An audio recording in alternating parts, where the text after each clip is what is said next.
இப்போ வேங்கையல் பிரச்சனையில் போராடுறாங்க, வடகாடு பிரச்சனையில் போராடுறாங்க.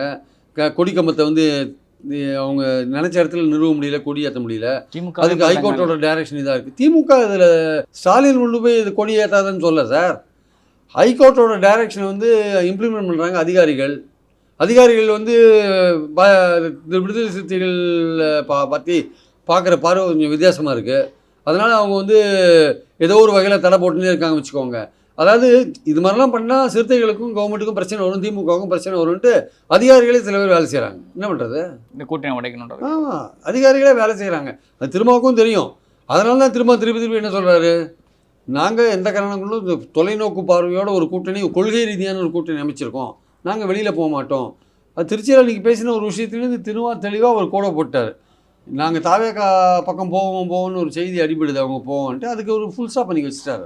நடிகர் ஹீரோ பாஜக அஜெண்டாவை நிறைவேற்றத்துக்கு நடிகரை இறக்கி விட்டான்ற போது பாஜக எதிர்த்து களமாடிட்டு இருக்கிற விஜய் திரும்ப இனிமேல் எப்படி சார் அந்த செயலில் போவார்?